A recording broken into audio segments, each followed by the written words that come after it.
is a public service announcement from your friendly local game table.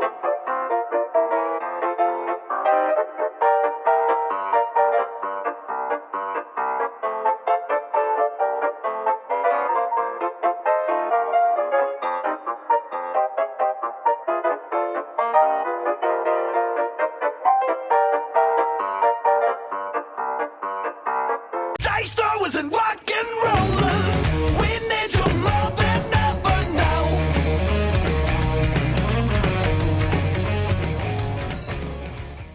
Welcome to Slaying with Dice. I'm your host CJ, and today we're going to talk about Pathfinder 2nd Edition, also called PF2E, and why it has built such a strong following in the tabletop RPG community.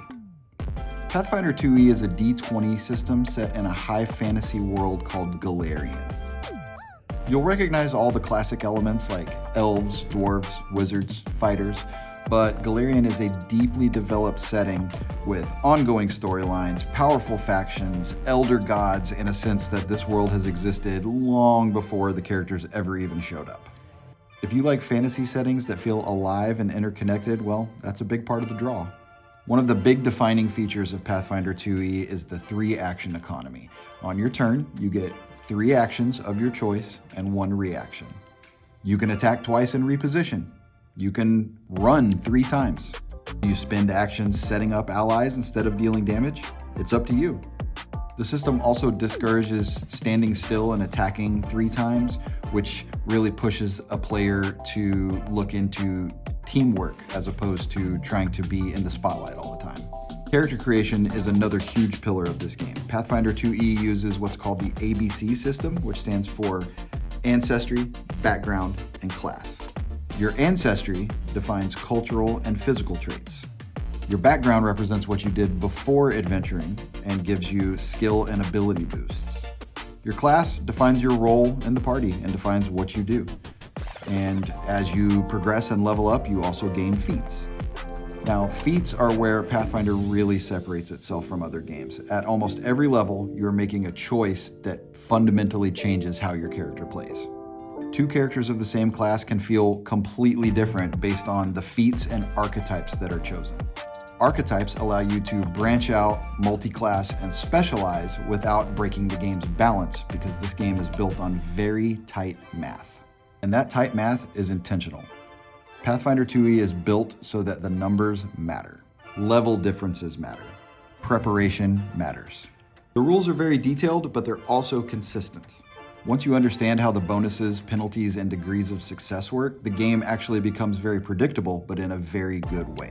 Degrees of success are another key idea. Rather than just being able to succeed or fail, you can critically fail, you can succeed, or you can critically succeed, depending on how far above or below the difficulty class you roll. This applies to attacks, skills, and saving throws, and this can add a lot of texture to things, even when things don't seem to be going your way.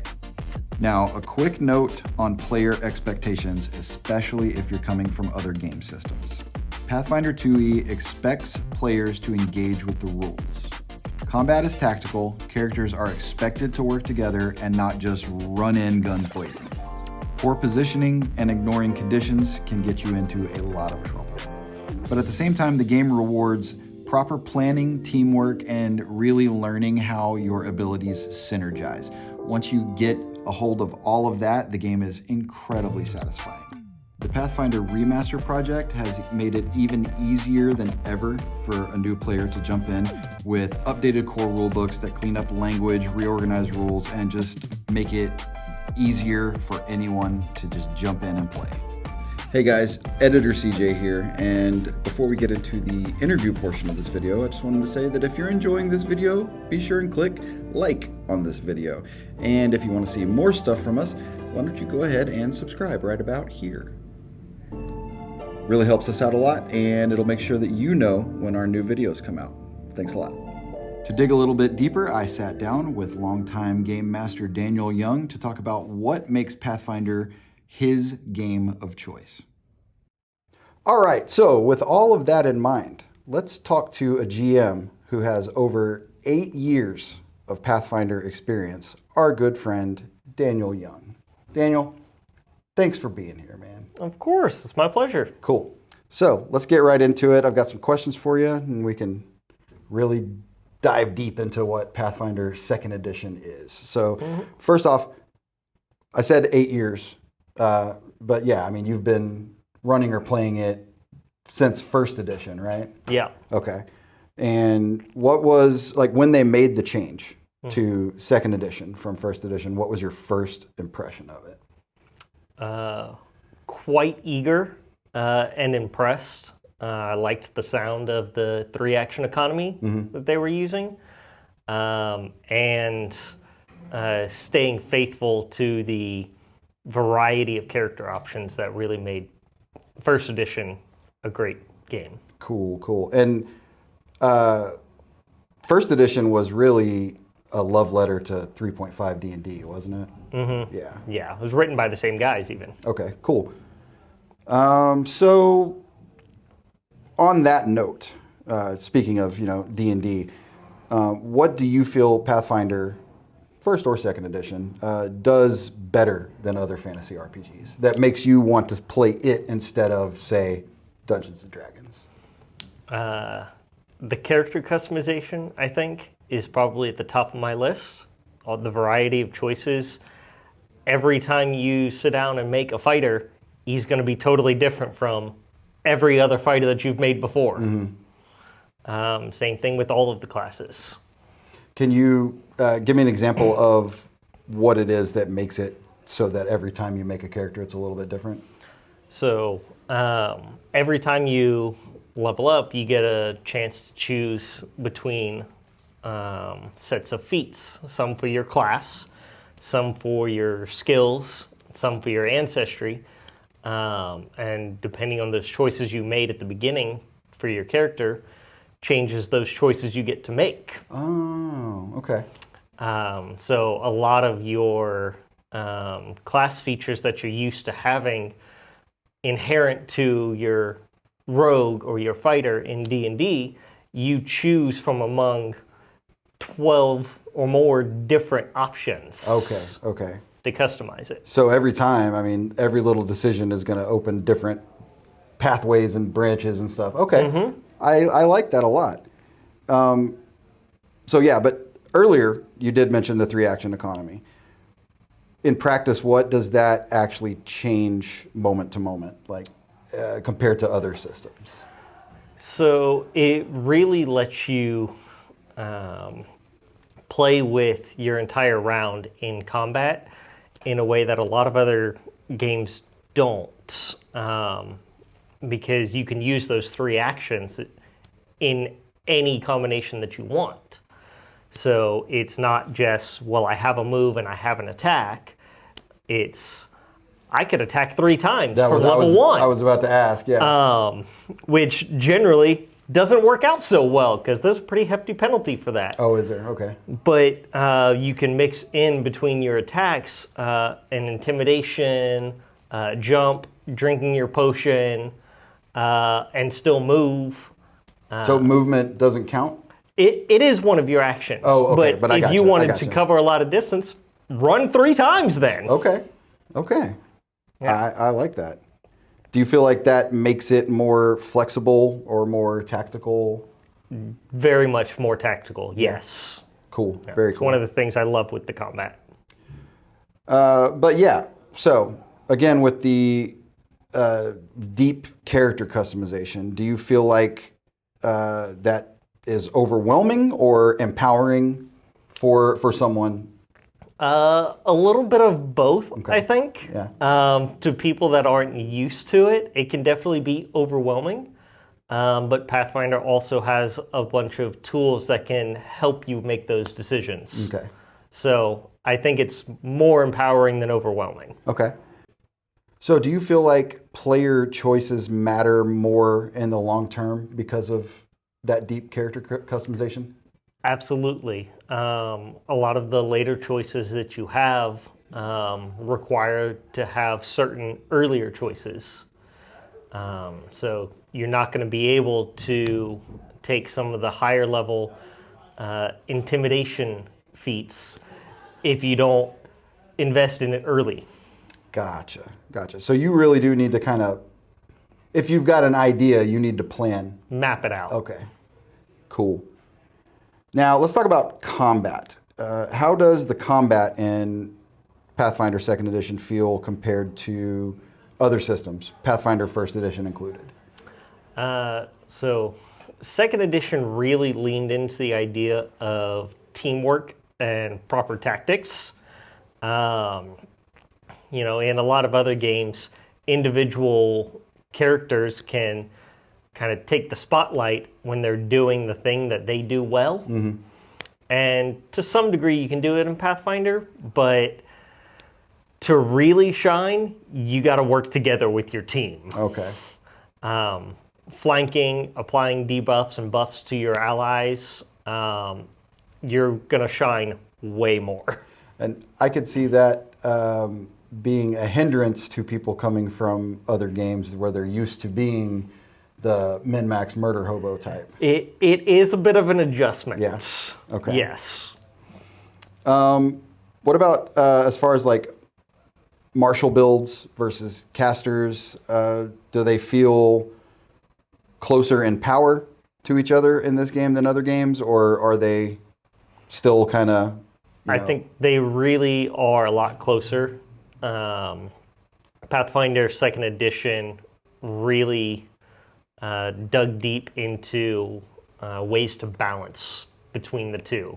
You know, early D&D games, that was the thing. It was tough to make it as a wizard at level 1. Yeah. But by the time you hit 10, you didn't need the fighter anymore. Yeah, right. We've come a long way since then. Okay. So every level, every class is going to feel useful to the group, which leans more into that teamwork and tactics too. Right. Well, that's good. I can see that being a very interesting table dynamic compared to other stuff. So you've been running this game for, like we said, or playing it or running it for almost 8 years now. From a GM standpoint, do you find it to be friendly to the GM for running a game? Very much so. Okay. Pathfinder provided all of the tools to balance encounters really easily. Gives you a couple of charts that say, this many characters at this level, this is an encounter budget, and it is accurate. Actually keep to it. Yeah, I've heard that the building encounters is a really well-known aspect of Pathfinder. Yes. You know, most games will give you some kind of guideline to keep it balanced, but a lot of them vary wildly. Pathfinder's not one of them. If you keep to that table, your encounters will go pretty well exactly as you expect. Oh, well, that's good. I personally, I've always struggled with building good encounters for my players, whether it's, oh, wow, that ended up being way too easy, or, oh, God, everybody's about to die. So Yeah, yeah. it really removes a lot of that variance. The hardest part about building encounters now is coming up with varieties of terrains to really bring into it. Okay. How does the terrain play into it?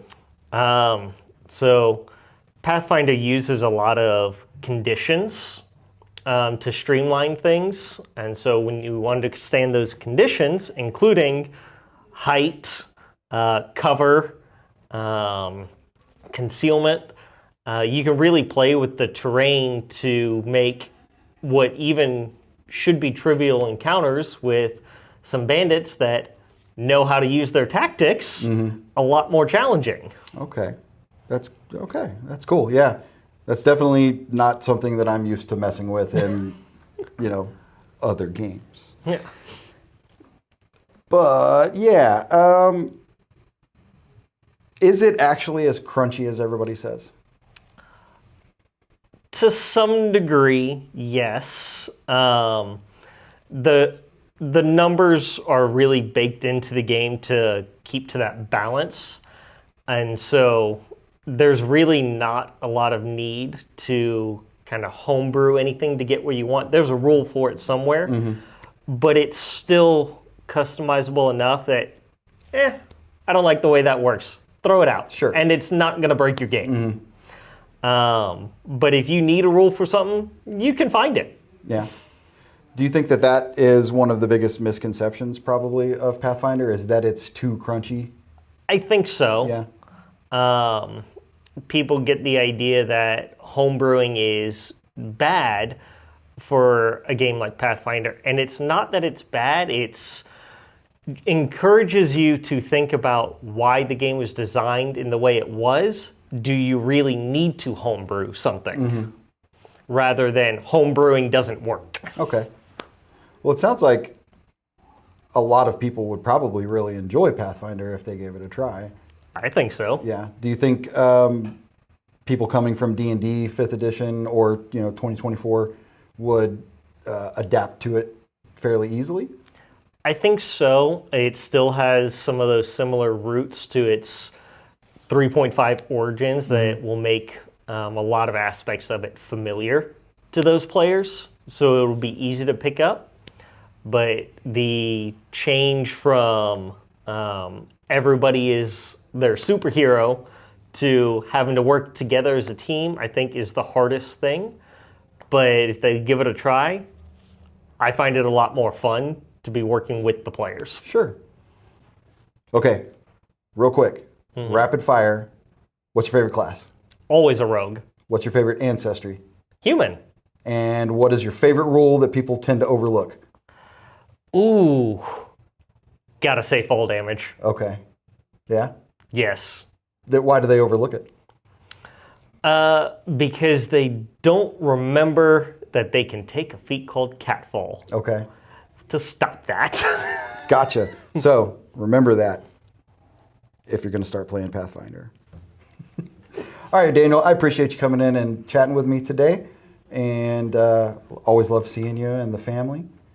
And yeah, again, appreciate you coming in, man. Of course. Happy to be here. Yep. Thanks for doing that interview past me. Remember, like and subscribe. Etten Games, your adventures begin here.